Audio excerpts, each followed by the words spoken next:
नमस्कार, स्वागत है साहित्यिक झरोका चैनल पर। आज हम करेंगे विज्ञापन में अनुवाद, अर्थात विज्ञापन के क्षेत्र में अनुवाद की क्या भूमिका है, तो इसको विस्तार से जानेंगे। देखिए, सबसे पहले अगर देखें तो वर्तमान समय कैसा है। ये संचार क्रांति का युग है। इस युग में विज्ञापनों का बहुत ज़्यादा महत्व है, ये हम सब जानते हैं। और ये बात कहने में कोई अतिशयोक्ति भी नहीं होगी कि आज का युग किसका युग है, विज्ञापन का युग है। देखिए, हम कोई भी टीवी प्रोग्राम देखें, मोबाइल पर कुछ भी देखें, तो उनमें बीच में विज्ञापन आते हैं।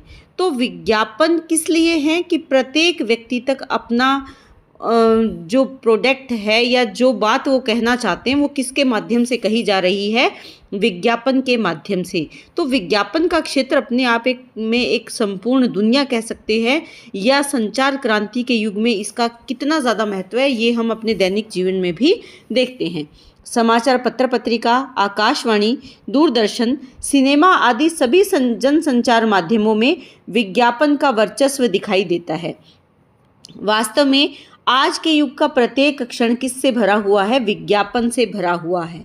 अतः विज्ञापन उत्पादक और उपभोक्ता के मध्य एक महत्वपूर्ण सेतु है। यानी जो उत्पादक है और जो उपभोक्ता है, उसका इस्तेमाल करने वाला व्यक्ति है, उन दोनों के बीच में इस दोनों की कड़ी को कौन जोड़ता है, विज्ञापन से ही जुड़ती है।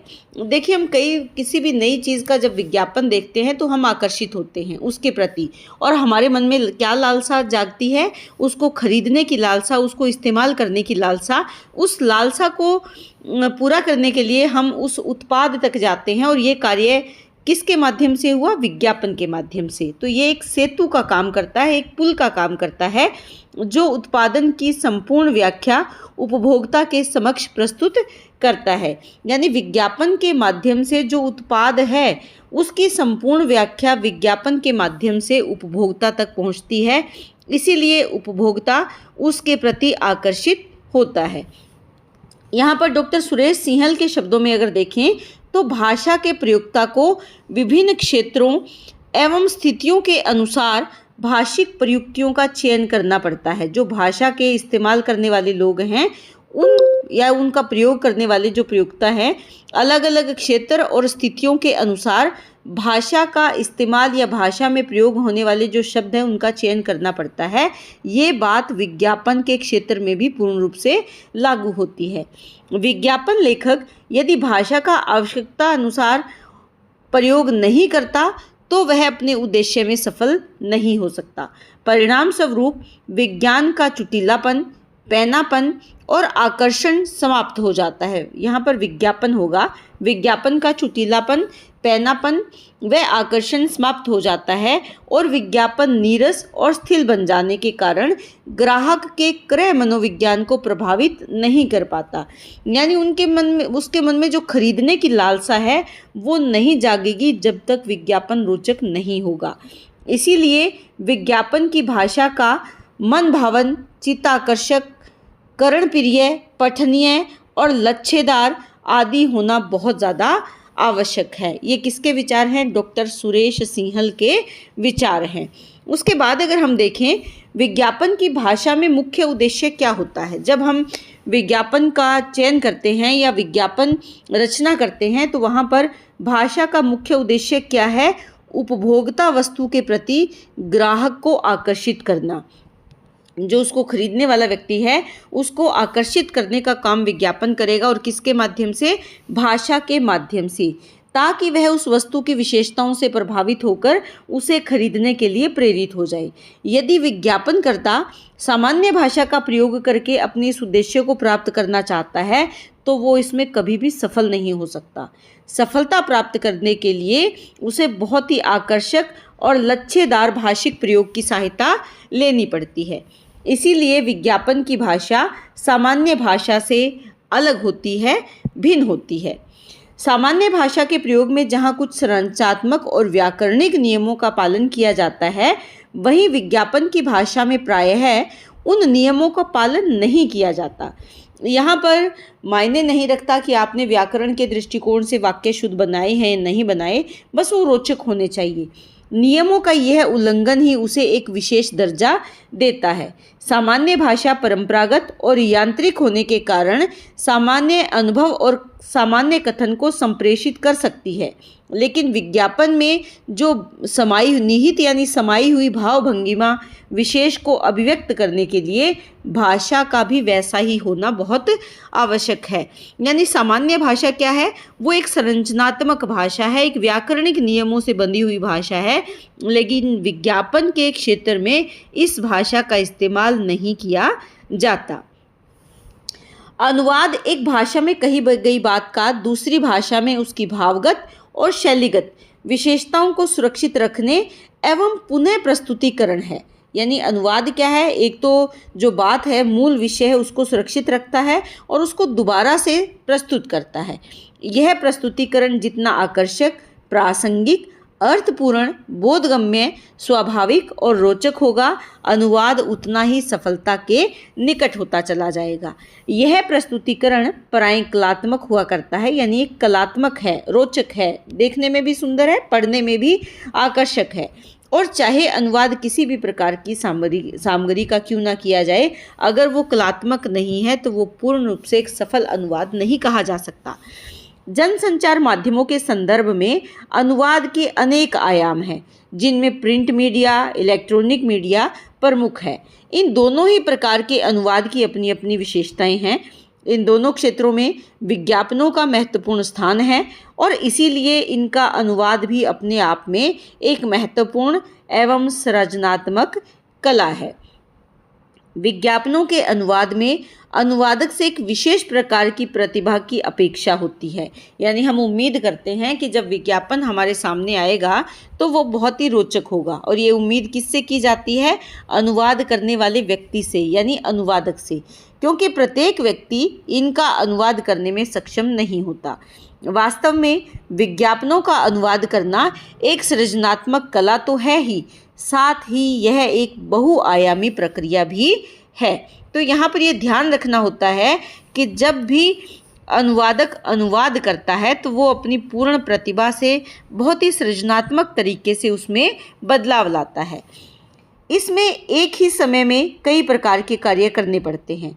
यही कारण है कि विज्ञापनों का अनुवाद करना प्रायः एक कठिन कार्य होता है।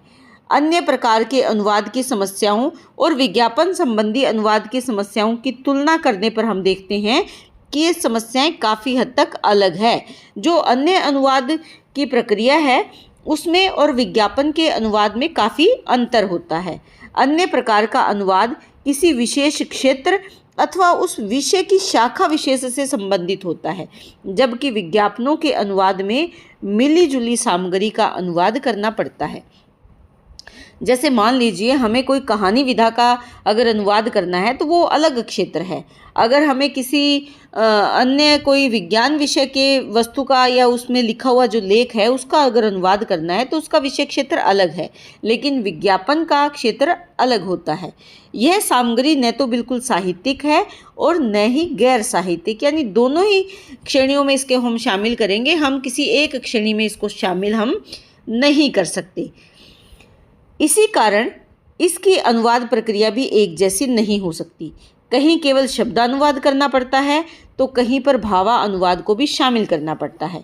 कभी कभी इन दोनों का मिला जुला रूप भी होता है और कभी कभी ऐसी स्थिति भी होती है कि इन दोनों से हटकर अनुवादक को अपनी प्रतिभा और विवेक से काम लेना पड़ता है। जिस प्रकार विज्ञापन लेखन में भाषिक और व्याकरणिक नियमों का पालन करना आवश्यक नहीं होता, उसी प्रकार विज्ञापनों के अनुवाद में भी भाषिक और व्याकरणिक नियमों का पालन करना आवश्यक नहीं होता। यानी यहाँ पर व्याकरण के दृष्टिकोण से शुद्ध होना आवश्यक नहीं है, विज्ञापन रोचक होना ज़रूरी है। भाषा की विविधता उत्पन्न करने के लिए उसका लोचपरक प्रयोग करना होता है, यानी उसमें बदलाव आसानी से किया जाए। अर्थात अनुवादक जैसे चाहे भाषा को विज्ञापन के मूल संदेश के संप्रेषण यानी भेजने हेतु अपने ढंग से मौलिकता प्रदान करते हुए प्रयोग करता है, किंतु इसका ये मतलब या ये अर्थ नहीं है कि वह मूल भाषा के मुहावरे को बिल्कुल ही बदल डाले। इस स्वतंत्रता का अर्थ है कि उसे अपनी सृजनात्मक प्रतिभा के द्वारा उसे चमत्कारी गुण उत्पन्न करना होता है। ऐसा नहीं है कि उसको बिल्कुल बदल दे। जो परंपरागत रूप से हम जिस भाषा का इस्तेमाल करते आ रहे हैं उसमें चमत्कार उत्पन्न किया जा सकता है, लेकिन उसके स्वरूप में पूर्णतः परिवर्तन नहीं किया जा सकता। इस स्वतंत्रता से अभिप्राय यह भी है कि चाहे वह शब्दानुवाद करे या भावानुवाद करे या फिर कोई नया सृजन, मूल उद्देश्य है तो आकर्षक और अर्थपूर्ण विज्ञापन है ही। निश्चित ही उस भाषा और व्याकरण के नियमों का कोई विशेष बंधन उस पर लागू नहीं होता। उसे अक्सर कुछ शब्दों को जोड़ना और कुछ शब्दों को छोड़ना पड़ता है, क्योंकि ऐसा ना होने पर विज्ञापन में जीवंतता एवं रोचकता का तत्व नहीं रहता। ऐसा केवल व्यावसायिक विज्ञापनों के अनुवाद में ही होता है। अन्य प्रकार के विज्ञापनों के अनुवाद में ऐसा नहीं होता। क्यों नहीं होता? क्योंकि उसमें स्पष्टता और सरलता को ध्यान में रख कर ही अनुवाद किया जाता है। व्यावसायिक विज्ञापनों के अनुवाद से संबंधित समस्याओं पर निम्नलिखित शीर्षकों के अंतर्गत हम चर्चा कर सकते हैं। यानी जो व्यवसाय से संबंधित विज्ञापन है उसमें अनुवाद की क्या भूमिका है उसको हम इन शीर्षकों के माध्यम से समझ सकते हैं। सबसे पहला तो आता है विज्ञापन के मूल संदेश का संप्रेषण। देखिए, विज्ञापन का जो मूल उद्देश्य है उसको अनुवाद करके भेजना किस तक? उस वस्तु से जुड़े हुए वो व्यक्ति जो उसका उपभोग करेंगे। तो यहाँ पर ध्यान क्या रखना होता है कि जो भी अनुदित विज्ञापनों की सफलता का सर्वप्रथम महत्वपूर्ण मापदंड क्या है? मूल भाषा के विज्ञापन के मूल संदेश अथवा उसकी भावना को स्वाभाविक एवं रोचक ढंग से संप्रेषित करना।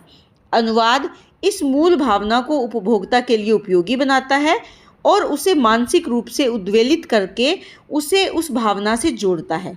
जब तक अनुदित विज्ञापन इस मूल संदेश का सही अर्थों में संप्रेषण नहीं करेगा तब तक उसका उद्देश्य पूरा नहीं हो सकता। तो विज्ञापन का उद्देश्य यही है कि उपभोक्ता के मानस में मूल भावना को गहराई से उतार देना। अनुवादक को भी ये काम बहुत ही सतर्कता से करना पड़ता है, क्योंकि ये उपभोक्ता के क्रय व्यवहार यानी उसका जो खरीदने का व्यवहार है उसको बहुत ज़्यादा प्रभावित करता है। विज्ञापनों के अनुवाद की सफलता इस बात पर निर्भर करती है कि जिस विज्ञापन का अनुवाद किया जाना है किस सीमा तक उपभोक्ता के क्रय व्यवहार को प्रभावित कर सकता है। वह उसे किसी सीमा तक उस कंपनी के उत्पादन को खरीदने के लिए मानसिक रूप से तैयार करता है।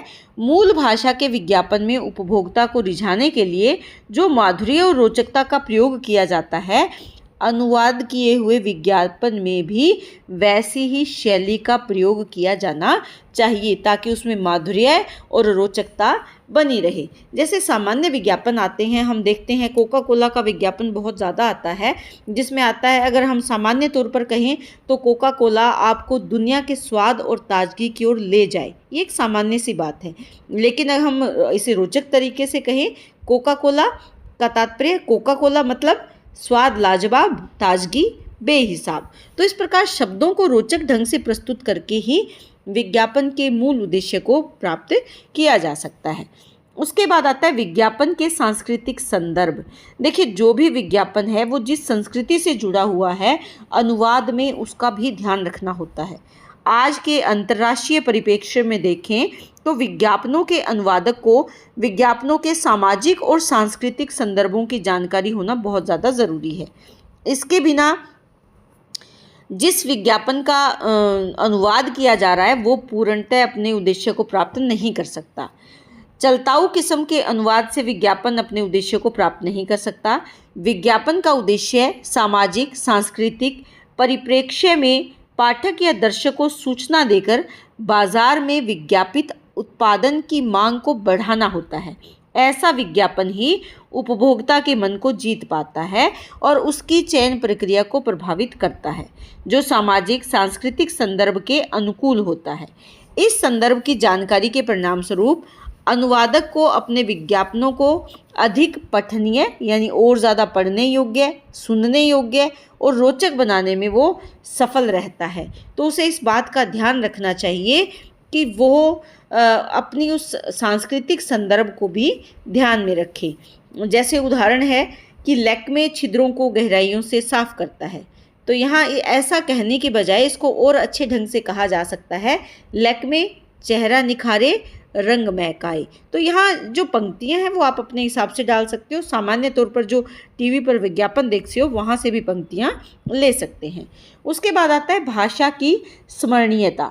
देखिए, विज्ञापन की भाषा और उसके अनुवाद की भाषा का सर्वाधिक महत्वपूर्ण प्रयोग उसके लयबद्ध छंदयुक्त अर्थात तुकबंदी वाले वाक्यों में निहित हुआ करता है।